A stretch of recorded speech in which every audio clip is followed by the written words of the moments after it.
Jerusalém. E tudo isso vai explicar também em Jerusalém, que sempre os inimigos chegaram do norte de Jerusalém. E por isso Jeremias fala, Jeremias,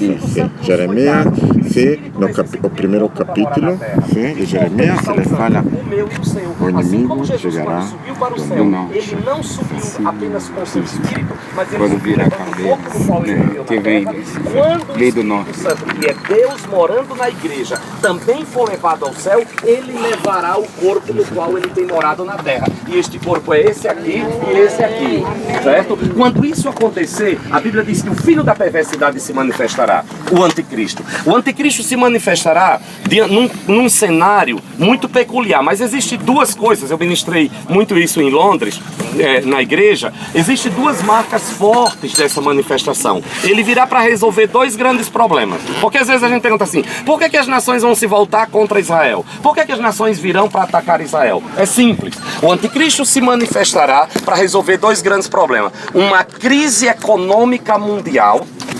Aí você vai ver os sinais que estão aí prontos, o cenário preparado. Uma crise econômica mundial e um conflito terrível entre judeus e árabes, entre Israel e os muçulmanos. E você já está vendo se levantar o principal grupo terrorista, o mais terrível de toda a história, que chama-se Estado Islâmico. Nós não temos registro de um grupo tão cruel quanto esse. Infelizmente tem o apoio da ex-presidente do Brasil, Dilma Rousseff. Eu já chamo ex. Porque eu ando pela fé e não é por vista. A gente já tá mandando ela lá para negociar com eles. Tá entendendo? Quando você vê aqueles vídeos deles degolando, deles cortando a cabeça diante do vídeo, você vê a ira, a crueldade. E a Bíblia diz que o anticristo se manifestará para resolver dois grandes problemas: a crise internacional econômica e o conflito entre esses extremistas e Israel. Veja, quando é que isso vai se dar? Quando que o anticristo vai se manifestar? Quando aquele que impede que ele se manifeste seja retirado. Ou seja, nós não estaremos aqui no governo do anticristo. Amém. A Bíblia diz que Deus não nos destinou para a ira. Ele nos livra do dia mau. Isso fala de um tempo. A igreja será levada para o céu, para as bodas do Cordeiro, que durarão 7 anos. Este é o período da grande tribulação, certo? Do governo do anticristo. O governo do anticristo se dará por 2 períodos. 3 anos e meio de um governo que vai trazer estabilidade econômica internacional e paz no Médio Oriente. Veja, ele será um estadista, ele será um gênio econômico. Ele vai conquistar a admiração de todas as nações da Terra, porque ele vai ser o cara, ele vai resolver os grandes problemas, um problema internacional, mundial e um problema local. Ele vai restaurar o templo em Israel, em Jerusalém. Ele vai reconstruir. Israel vai olhar para ele, porque a reconstrução do templo é uma marca messiânica. O Messias virá para reconstruir o templo. Então, reconstruir o templo vai conquistar deles os judeus. Hoje, nós sempre achávamos que era difícil reconstruir o templo, por causa da mesquita de Omar, que você vai ver lá em Jerusalém, que está no lugar do templo. Só que o lugar importante do templo é o Santo dos Santos. E nós já sabemos hoje que houve um erro de construção nos dias de Omar, houve um erro de construção na mesquita e ela não foi colocada em cima do Santo dos Santos. A mão de Deus empurrou ela, é tanto que os construtores daquela mesquita, todos foram mortos pelo califa Omar, porque quando ele foi ver, ele não conseguiu o objetivo dele, macular o Santo dos Santos. Como é que a gente sabe isso? Se você pegar a porta dourada, a porta principal, e você fizer uma linha reta, o Santo dos Santos ficava numa linha reta, que você tem as 3 portas, a porta do átrio, a porta do santo e do santo do santo, numa linha reta. Quando você chega na porta dourada e você vai chegar lá e vai fazer isso, você faz uma linha reta, você descobre que o templo de Omar, a mesquita de Omar, está a uns metros assim, é como se você tem a sensação mesmo que Deus empurrou e disse: aqui você não toca, e botou para lá. Ou seja, é possível hoje reconstruir o templo sem tocar na mesquita de Omar. Amém. Glória a Deus. Facilitou o caminho, porque destruir aquela mesquita seria declarar a Terceira Guerra Mundial. Então pode-se construir, entrar num acordo de divide a esplanada da mesquita, metade fica com eles, metade fica com os judeus, reconstrói o templo. O anticristo vai fazer isso. Durante 3 anos e meio ele vai fazer tudo isso: estabilidade econômica, paz entre judeus e árabes, reconstrução do templo. Aí, depois que passar os 3 anos e meio, aí o problema começa a acontecer. É o primeiro período da tribulação. Pastor, enquanto isso, o que é que nós estamos fazendo? Celebrando a festa de casamento na glória. Amém. É a festa das bodas, que durará 7 anos, entre a igreja e o Senhor da igreja. Aí o que é que vai acontecer? Depois desses 3 anos, 3 anos e meio, a Bíblia diz que ele colocará o profano dentro do templo. Não dá pra gente ir em todos os textos, que a gente teria que entrar em Daniel e todos os profetas para poder... Mas você vai, né? Na igreja a gente, tanto o pastor Atilano, que é bom nisso, e a gente vai ensinando e você vai tendo um quadro dessa história. Ele vai colocar uma estátua dele dentro do templo e vai exigir que os judeus adorem. Para as nações da terra isso vai ser considerado uma bobagem. Só que os judeus vão rejeitar. Eles vão se lembrar dos dias da Babilônia, quando Deus mandou eles para o cativeiro da Babilônia, e lá Deus se revelou para ele: Shema Israel, Adonai Enoê, Adonai Echá. Ouve, ó Israel, o Senhor teu Deus é o único Deus. E eles se lembrarão dos mandamentos e eles se recusarão a adorar a estátua do anticristo. E o povo das nações da terra dirá assim: o que é que esse povo quer? Viveu a vida inteira debaixo de guerra. O cara conseguiu trazer paz para eles, reconstruiu o templo que eles queriam, agora por causa de uma besteira de uma imagem. E eles não vão querer, todas as nações da terra se voltarão contra Israel. E aí entra o período da perseguição. Neste período da perseguição, que durará 3 anos e meio. Nesse interim de 3 anos e meio, nós temos alguns acontecimentos pesados. Aí vem a estátua que receberá vida, fôlego de vida virá sobre ela, a besta que se levantará, certo? O profeta do anticristo vem antes, né, preparando o caminho. Já está, né? Já está aí, eu não vou me atrever a tocar numa coisa. Já ele...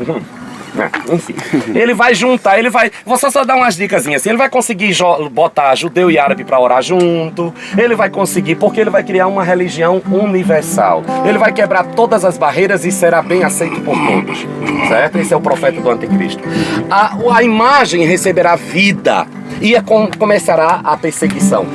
Todos aqueles que não aceitarem se dobrar e obedecer ao anticristo serão mortos.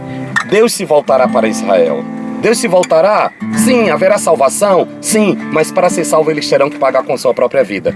Desta perseguição de 3 anos e meio, serão salvos 144 mil, que você vai encontrar lá em Apocalipse falando deles, certo? São 12 mil de cada uma das 12 tribos de Israel que serão salvos, que estarão diante do trono. Tem nada a ver com a visão dos TJ, dos Testemunhos de Jeová. Aqueles 144 mil são 12 mil de cada uma das tribos de Israel, salvos durante o período da grande tribulação.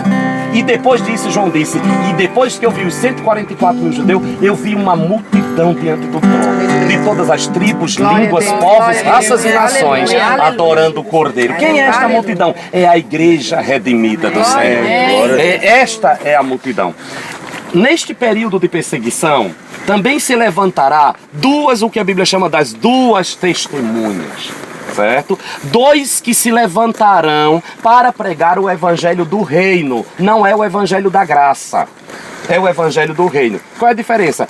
O evangelho da graça, você é salvo pelo convencimento de que você é pecador e que Jesus morreu por você. Nós somos salvos pelo evangelho da graça. O evangelho do reino diz respeito a todo cerimonial, a toda a lei. Fala de um reino físico, a maneira como Deus lidava com Israel antes da igreja. Ou seja, para alguém ser salvo tem que seguir aquilo que foi estabelecido antes para Israel, porque o tempo da graça acabou. Quem são essas 2 testemunhas, pastor? Há muita discussão em cima disso. Eu respeito várias linhas. Uns acham que é Moisés e Enoque, Elias e Enoque, porque foram os 2 que foram tirados da terra sem morrer. Outros acham que é Moisés e que é Elias e Moisés e taratatá. Há um texto da Bíblia, eu quero ler pelo menos esse, que eu acho interessante, para que a gente tenha uma pista de quem são essas 2 testemunhas. Para mim aqui é uma pista que diz quem são esses 2 que vão aparecer pregando, né? A Bíblia diz que eles serão mortos em Jerusalém, o anticristo matará, mas o poder de vida virá sobre eles, e eles ressuscitarão na praça de Jerusalém, e todos ficarão boquiabertos com isso, ou seja, ninguém poderá tocar nestas 2 testemunhas. Quem são elas? Apocalipse capítulo 11 vai falar disso. Ele diz assim: deram-me um caniço semelhante a uma vara de medir, e me disseram, vem e meça o templo de Deus e o altar, e conte os adoradores que lá estiverem. Eu acho essa expressão tremenda. Conte os adoradores. Se você é um adorador do Cordeiro, Deus sabe exatamente o seu número nessa contagem. Amém. Glória a Deus. Nesta contagem, ele não manda contar os visitadores da igreja, ele não manda contar os pregadores, nem os pastores, ele diz, conte os adoradores. Amém. Que maravilha, né? Amém. Nós estamos na contagem do Senhor. Aí ele diz assim, exclua, porém, o pátio exterior, não o meça, pois ele foi dado aos gentios. Eles pisarão a cidade santa durante 42 meses, 3 anos e meio. 42 meses. Darei poder às minhas 2 testemunhas e elas profetizarão durante 1260 dias, vestidas de pano e de saco. As 2 testemunhas profetizarão durante este período. Estas são as 2 oliveiras e os 2 candelabros que permanecem diante do Senhor da terra. Se alguém quiser causar-lhe dano, da boca dele sairá fogo que devorará os seus inimigos. É assim que devem morrer qualquer pessoa que quiser causar-lhe danos. Veja, eles virão num poder sobrenatural. Ninguém toca neles. Ninguém toca nessas 2 testemunhas. Vem para cumprir um propósito. Estes homens têm... Aí vamos descobrir aqui algumas marcas de unção deles. Estes homens têm, primeiro, poder para fechar o céu, de modo que não chova durante o tempo em que estiverem profetizando. Quem é o homem que teve poder para fechar o céu e essa foi a marca do seu ministério? Opa! Elias! Nós estivemos lá. Poder para fechar o céu para que não chova. É uma pista. De modo que não chova durante o tempo em que eles estiverem profetizando. Aí vem o outro, vamos descobrir o outro. O outro tem poder para transformar a água em sangue e ferir a terra com toda sorte de pragas, quantas vezes desejar. Quem foi o homem que transformou a água em sangue e mandou pragas sobre a terra? Moisés. Então nós temos uma grande surpresa aqui, uma grande suspeita, aliás, de que estes 2 homens sejam Moisés. Mas pastor, Moisés morreu. Onde é que está o corpo? Ninguém sabe. Por que você acha que Judas disse que Satanás entrou numa guerra para tomar o corpo de Moisés e o anjo Miguel, o grande guerreiro de Israel, entrou nesta guerra para que ele não tocasse no corpo de Moisés? Ué, é uma briga por um cadáver? Entre Lúcifer e o anjo? E disse assim, e Lúcifer invoca o nome de Deus e diz assim, que o Senhor te repreenda, mas no corpo do cadáver de Moisés você não toca. E Deus escondeu este corpo. Para quê? Se não escondeu o de Davi, nem o de Abraão, nem um corpo foi escondido de Moisés, ninguém sabe onde é que está, e houve uma guerra, uma batalha nas regiões celestiais por este corpo. Você acha que não tem um propósito com este corpo? A Bíblia diz que traz essas 2 marcas. E aí, pastor? Aí depois nós vamos falar um pouco desse lá no Monte das Oliveiras, Zacarias 14. Por quê? Quando as nações virão, nesse contexto, as nações se juntarão, vamos tomar Jerusalém, agora nós vamos destruir Israel. Israel estará acuada em Jerusalém. E todas as nações se juntarão aqui e juntas marcharão em direção ao vale que está em frente à cidade santa de Jerusalém. E quando Israel acuado dentro de Jerusalém, disser acabou a nossa sorte, não tem como escapar porque todas as nações estão sitiando a cidade, aí a Bíblia diz, eles olharão e verão descer do céu um homem montado em um cavalo branco. Na sua coxa está escrito Rei dos Reis e Senhor dos Senhores. Ele está vestido com vestes salpicadas de sangue. E atrás dele vem uma multidão inumeráveis de homens e mulheres vestidos de branco, montados em cavalos brancos também. Do lado dele vem um anjo com uma corrente nas mãos.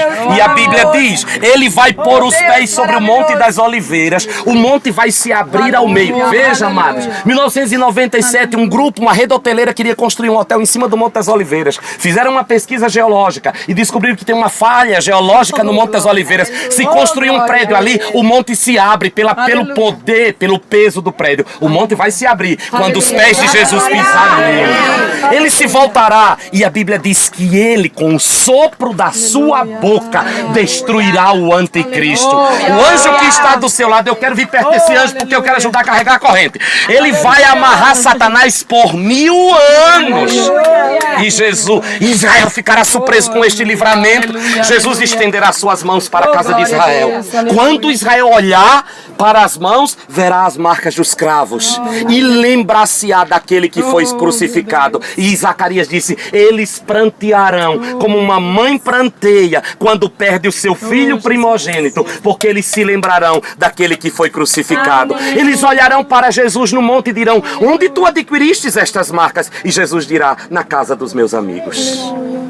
Aleluia! E aí, irmãos, começará o reino milenar. Ele restaurará o trono de Davi. Ele se assentará no trono de Davi. Regerá todas as... E a Bíblia diz que as nações que subiram contra Israel, a sua carne se apodrecerá no corpo. Entre eles começarão a se devorar. E a carne, a podridão tomará o seu corpo. Daqueles que se levantaram inimigos de Israel para atacar Israel. E ele governará todas as nações. A partir de Jerusalém será a sede do seu governo. E quem governará junto com ele? A rainha, a igreja, que agora já não é noiva, é a esposa do Cordeiro. Quem for fiel no pouco, ele colocará no muito. Uns governarão uma cidade, outros uma vila, outros um bairro, outros uma nação. Vai depender do trabalho que você fez, porque agora já não é salvação, é reino. A salvação é pela graça. O reino se conquista à força. Disse o próprio Jesus que o reino de Deus se conquista à força desde os dias de João Batista. Para nós não basta mais ser salvo. Salvo nós já somos. Agora a gente tem que conquistar a nossa posição no reino. Não é não? Agora é a posição no reino. Como? Ganhando almas para Cristo, servindo ao Senhor, atendendo os seus comandos, construindo a sua obra. E aí nós reinaremos juntamente com Ele. Aleluia. Então este é o cenário onde as nações se juntarão. Ah, imagine, chegando de tudo quanto é lugar do mundo. Senhor, que não venha ninguém do Brasil, não, em nome de Jesus. Mas as nações se juntarão aqui, neste vale. Isso aqui será repleto, porque é o cenário da batalha. E aqui eles marcharão em direção a Jerusalém. Aqui deste lugar. Mas eles terão essa grande surpresa. Queridos, este lugar fala de uma coisa: a volta de Jesus Cristo. Aleluia! Este lugar fala de que tudo está pronto. Irmão, se nós falássemos disso há 20 anos, não, pastor Atilano? Sobre essas coisas, seria um monte de coisa. Ah, será? Crise econômica, conflito com os árabes, mas tem acordo de paz. De repente, hoje, precisa de nada, Rita? O cenário já está pronto, não?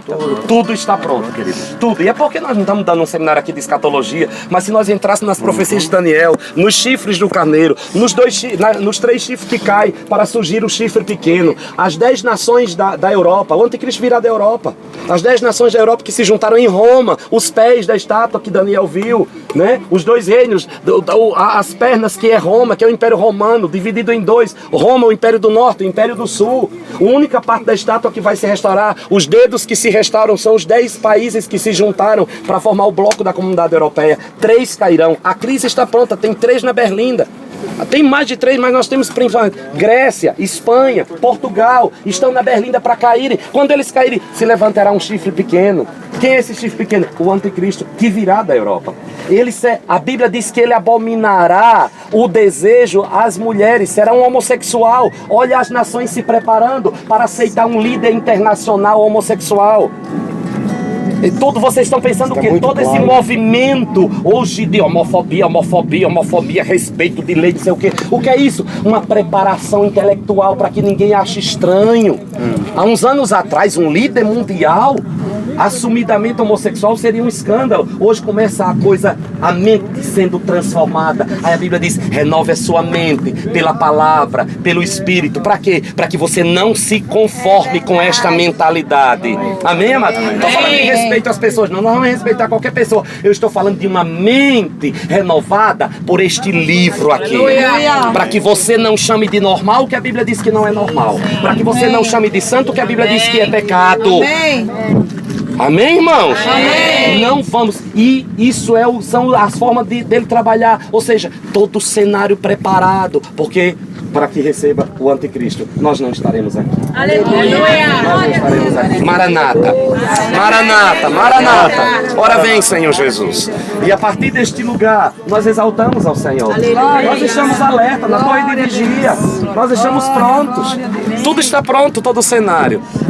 E que o Senhor nos encontre como aquelas virgens prudentes e sábias, com a botija cheia de azeite.